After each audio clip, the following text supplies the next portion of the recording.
A Wolfpack homecoming. The NC State's men's basketball program have a new head coach, and he's a former player. Tonight, we're hearing from people on campus about this news. It's a beautiful day for a ball game, and I'll be in Durham as the Bulls get their season underway. I've got you covered with your opening day forecast as your family heads to the park. And we've been telling you about a dead shark found on the side of the road in Wake Forest with no fins. A pretty bizarre case of roadkill, right? But why are the fins important? Well, let's go in depth on shark finning. Why our Wake Forest shark may be more than clickbait. There's so much out there to watch these days, so we're so grateful to have you tune in here at WRAL News at 7 o'clock. And tonight we are talking shark fins, wolf packs, and Durham Bulls. And I know that sounds like a bunch of animal stories, but they're really about black markets, coaching dramas, and the weather forecast. We want you to tell us what you think about this newscast and anything else that's going on. So send us an email, 7 p.m. at WRAL.com. What stories do you want to see us cover? What questions do you have about the stuff that you see on the news or in your community? Please let us know. We're going to start tonight with Justin Gainey. I told you we'd let you know when it was official. NC State has a new men's basketball coach, and the Wolfpack didn't waste any time. Will Wade left the building, and less than a week later, they named his replacement. WRAL's Willie Danley covering this story for us tonight, live for us out on NC State campus. Willie, the final hurdle the university had to clear, getting that approval from the Board of Trustees, and they got it. Yes, Dan, not only did the Board of Trustees approve of Justin Gainey, they approved of him unanimously. This comes after Will Wade made that abrupt exit last week, causing chaos on campus here at NC State. We spoke to a lot of fans today who tell us that this is a positive move for the program. We know that Justin Gainey has signed a 5-year contract, and he will be the Wolfpack's 22nd head coach. He's actually going to be the 5th former player to serve in that position. Fans are calling this a triumphant return for Gainey because he's a former player and he's worked with the program before, most recently serving as director of operations from 2008 to 2009. He will be coming to Raleigh from Knoxville, where he currently works as the associate head coach at the University of Tennessee. Wolfpack fans tell me that Wade's surprising move on has left the program in disarray, but they do feel confident that Gainey's history with the school will be a positive. I think that having someone like Justin Gainey, who went to school here, who knows what it's like to be a Wolfpack, who just has the different experiences, I think it's going to be great for the players, and I think it's going to foster a strong relationship with them. So I'm really excited about it. Gainey will be formally introduced as the head coach in a private event at the Lenovo Center tomorrow at 2 p.m. We are going to be on top of that event. You know, I heard you talking to fans there, and a lot of people are excited about this news, but there was just so much fanfare around Will Wade when he was announced as the coach a year ago. I was wondering, anybody you talked to not as enthused now with Gainey, people who might not be that excited? Well, Dan, we have spoken to a lot of fans out here, and while some of them may have never heard of Gainey before, we haven't had anyone say they weren't excited about this. For the people who are just learning about him, they looked at his extensive resume and see that he can bring a lot of experience to the table that will serve as an asset to this program, and he's also someone who can grow with this program. All right, sounds good. We wish him luck. Thank you to Willie. From basketball to baseball and the forecast, meteorologist Kat Campbell out for first pitch as the Durham Bulls get their season started on a beautiful, beautiful night, Kat. I mean, it is really filling up out here in Durham. The Bulls are back in town, the home opener tonight, and it's 80 degrees right now. It doesn't get much better than this. No worries for rain out here tonight, and the game is already underway. If the score was good, I would tell it to you, but I'm going to hold off and hope for a change as things change over here in just the first inning. We still have plenty of time to go. 80 degrees right now. Let's take a look at the forecast. It's beautiful. It is breezy at times out here, so that'll help to keep you cool. And, of course, they have plenty of ice cream and popsicles as folks leave the game tonight. Temperatures are going to be dipping into the upper 60s. So we cool off as we head later into this evening and tonight, but it's not going to be cool enough where you're going to need a jacket. Back out here live at the DBAP, it's not only beautiful today, but they have a homestand. They're going to be here every day this week. We'll have a closer look at the forecast for some of the upcoming games, including my personal favorite, Bark in the Park, coming up. All right, everybody, get out to the ballpark, say hi to Cat, root on the Bulls. Let's get a comeback going. It's only the first inning. Lots of ball to play. Let's get you caught up on the other headlines from today. These are the 5 things you should know right now. A 19-year-old from Wake County accused of plotting a mass shooting will remain in federal jail. Attorneys say that Bird was involuntarily committed. He was making plans to escape and delete any evidence being used against him. They also pointed out a note that included expletive-laden messages directed at the FBI, his family, and the world. A woman faces 2 murder charges after a deadly crash. Prosecutors charging Joel Outlaw with second-degree murder of an unborn child, and driving while impaired. Fayetteville police say that she was driving the wrong way on All-American Highway when she crashed into another car. A passenger in her car died, along with the other driver's unborn child. Gill Street Park in Zebulon is closed because of lead concerns. 2 years after the metal was first discovered, the town previously closed portions of the park at the recommendation of an environmental firm, but it remained open, I should say. Town officials say it wasn't until further investigation from the DEQ that they made the decision to close it altogether. For the first time in almost 4 years, the national average for a gallon of gas is $4. The war in Iran continues to send oil prices surging. North Carolina isn't quite at $4 just yet, but it's close. AAA data showing that the average in our state, $3.83. A burn ban is slowing wildfires, but certainly not stopping them. The NC Forest Service says more than 100 wildfires have started since a burn ban went into effect last Saturday. None have natural causes, meaning that they are all likely caused by people. Our state has seen more than 600 wildfires in just the past 10 days. Hey, anyone lose their shark? That's a big question on a Raleigh Reddit right now. Have you seen this picture yet? It is a shark on the side of the road in Wake Forest, of all places. It's kind of gross, and it's kind of a mystery. Let's see what we can figure out after the break. And stick around for tonight's One Last Thing as NC State grad Christina Cook prepares to go to the moon.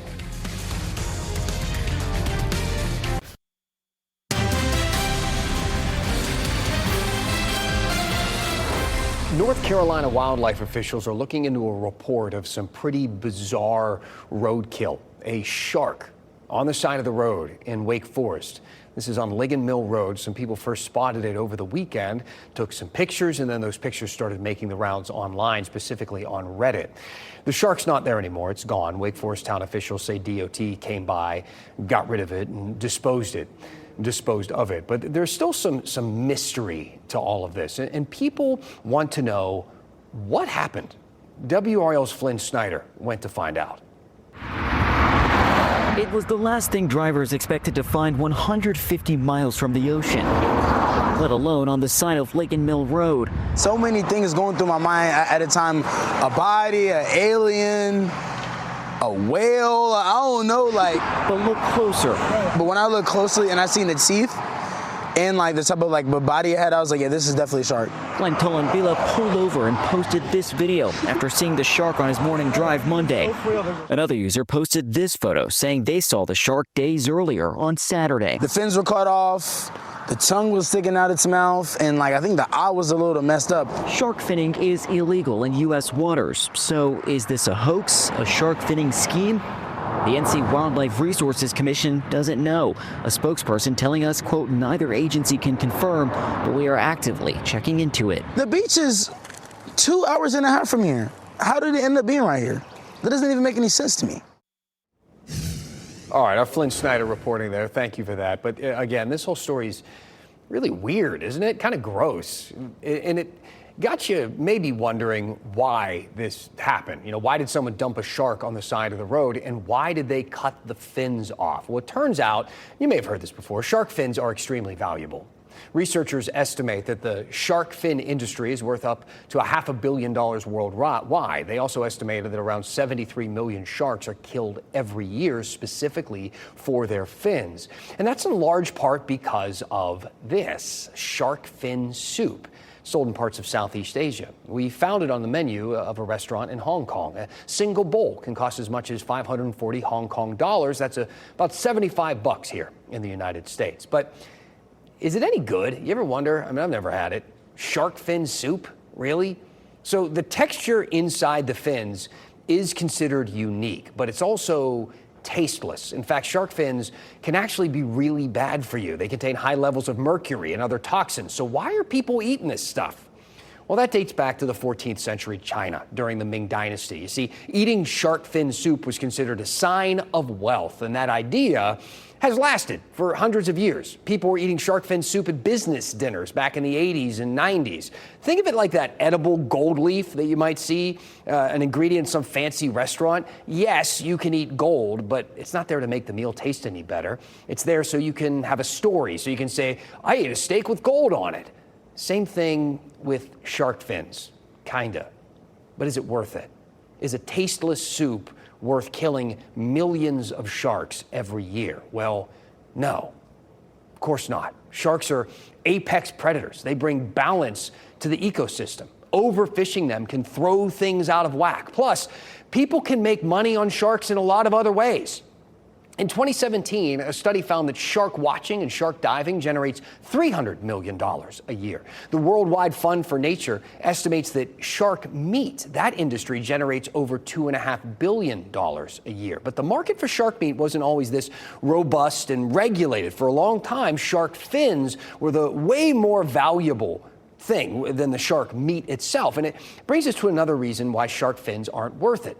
It's cruel, because the fins were always worth so much more. Fishermen would then catch the sharks, cut off the fins, and throw the rest of the body back down into the ocean. For sharks to breathe, they have to swim. Without their fins, they can't swim, so they can't breathe. And they would sink down to the bottom of the ocean and they would drown. This is why over the past 20 years, the U.S. has passed laws against fishing for shark fins. In 2000, Congress passed a law saying fishermen couldn't have fins without a carcass. In 2010, they passed a law saying sharks brought to shore had to have their fins intact. And in 2022, they passed the Shark Fin Sale Elimination Act. It is now illegal to buy, sell, or possess shark fins, period. And it appears that that law is working. In 2024, NOAA put out a report that said, quote, the United States has not imported shark fins since 2019. There were no shark fins exports in 2023. And it brings us back to this guy. To this shark, found on the side of the road in Wake Forest with its fins cut off. What happened here? Is there someone in our area running an underground shark fin market? We don't know.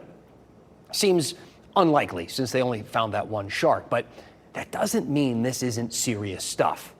People found with shark fins can face up to a $100,000 fine. If those fins cross state lines, fines can increase to up to $250,000. And we have seen underground fin operations in the past. This is a thing. In 2020, officers arrested 12 people in Georgia. They were trafficking drugs and more than 6 tons of shark fins, coming from an estimated 9,000 sharks, all for a luxury, not so good tasting soup. Sometimes humans can be, you know what, you fill in the blank. Send us an email, 7 p.m. at WRAL.com. Tell us what's on your mind on this story or any other you want to see us talk about here at 7 o'clock. This is your newscast. We thank everyone for writing in each and every night and helping us to tell the stories that you want to hear. 7 p.m. at WRAL.com. You have a say. We value your voice. And if we have some time, we're going to share some of your messages here at the end of the show. The WRAL animal invasion continues tonight at 11.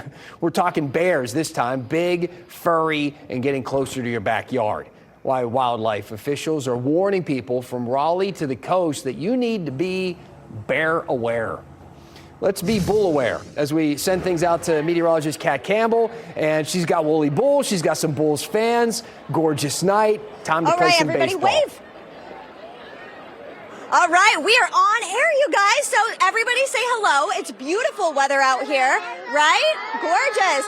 All right, Woolly Bull, how do we do the Durham side? How do we cheer on the Bulls? Can you show me the signal? Okay, one hand. Can we do it, guys? All right. Other hand. This is going to take some skill. Okay, fingers out. And, oh, you've already got it, girl. You know what you're doing. Okay, there we go. All right, nice. So now we've all got our bulls. We're ready to go. Are you guys having fun tonight? Yeah. Have you guys been to Durham Bulls games before? Yeah. Oh, this first one, nice. I live in Michigan. You're gonna have fun out here. All right, Wooly Bull. You gotta give me on a scale of 1 to 10. How do you rate my forecasting tonight? Yes, all right, we got 10 points. It's gorgeous out here. Come on out. The Bulls are going to be in town all week long. Let's take a look at the forecast. Thank you guys for your help. I really appreciate it. You did great.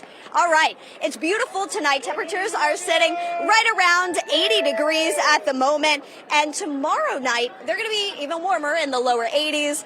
Thursday is Bark in the Park, my favorite event of the year. Bring your pets out here, and they can be a part of the fun in Durham.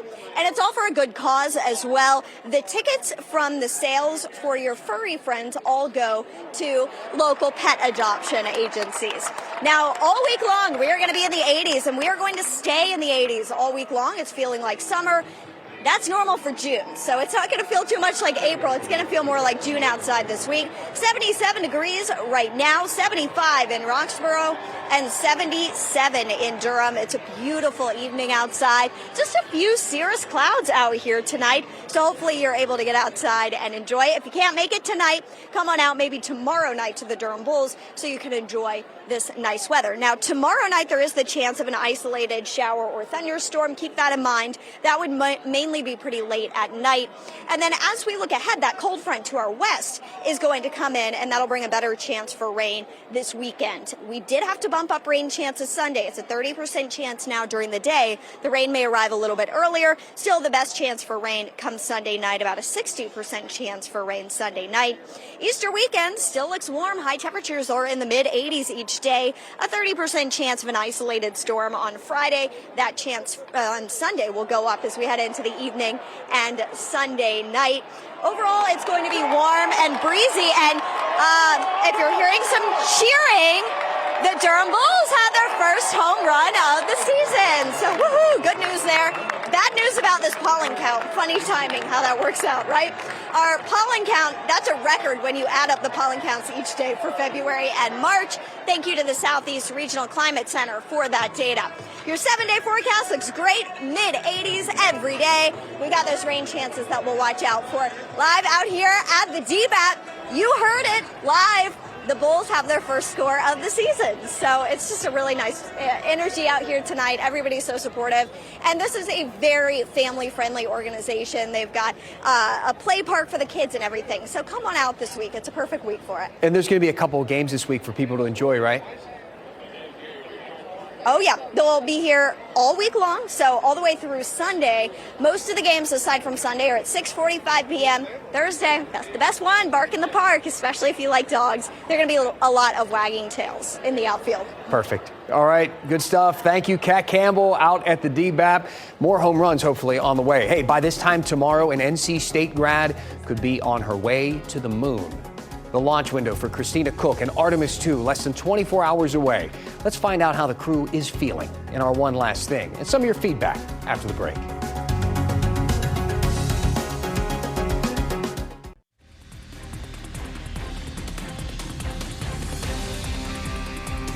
One last thing, we are just under 24 hours away from what could be the first launch to the moon in 53 years. That launch window for the Artemis 2 opens at 6:24 p.m. tomorrow. NASA shared a picture here today of that four-person crew: Reed Wiseman, Victor Glover, Jeremy Hansen, and North Carolina's own Christina Cook, a graduate of NC State. They visited the launch pad yesterday. There's still a lot of tests to do over the next 24 hours before that final countdown, but officials say everyone is working hard to get there.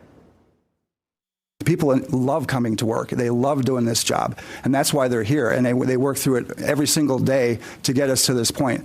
I think everybody understands what our mission is, and that's to get back to the moon, and we're going to establish a presence there in the very near future. Could you imagine how the astronauts and just everyone involved with the launch feel tonight, knowing that tomorrow could be the day? This launch attempt comes a couple of months later than expected due to a hydrogen leak issue. NASA says that they believe that problem has been fixed, but even if they miss tomorrow's launch window and have to delay again, NASA has the next 5 days to try it again, and all 5 days look pretty good, according to the launch weather officer. So it looks like it's going to happen. You never know, but you can count on WRAL to bring you the live coverage leading up to that launch. Again, that window opens tomorrow at 6:24 p.m., but our coverage will start at 4 o'clock. We spoke to NASA Ambassador Tony Rice this afternoon. You can find that interview on the WRAL YouTube page. And this whole thing fascinates me entirely. We started working on an in-depth segment on what this trip to the moon is really all about. You know, this isn't the 1960s. This isn't just a space race. This is about much, much, much bigger things. I'm talking science fiction, man. Let us know what you are curious about when it comes to the moon and NASA's trips to outer space and the plans and some of the things that we have heard about what to do once we start getting back to the moon and maybe eventually to Mars. Send an email to 7 p.m. at WRAL.com, like so many of you did tonight. Let's read some of that feedback right now from some of you watching from home. Karen wrote, some cultures feel that shark fins are a medical cure for joint pain. Many herbal stores sell shark fin pills. So, Karen, when we were doing the research on this story, we did read about this. There's no evidence really that shark fins have any of those medical properties, but there is evidence that they contain mercury and urea, which are really bad for you. So, science does tell us that, but if you have some other information, let us know about it. Aaron wrote, shark fin soup, I've had it. It ain't worth it. A bit disgusting in my opinion. You know, there are some things, man, I'm just going to listen to the smart viewers at home. Take your word for it. Thanks for being with us tonight. Have a good one. 7 p.m. at WRAL.com. We'll see you back here tomorrow.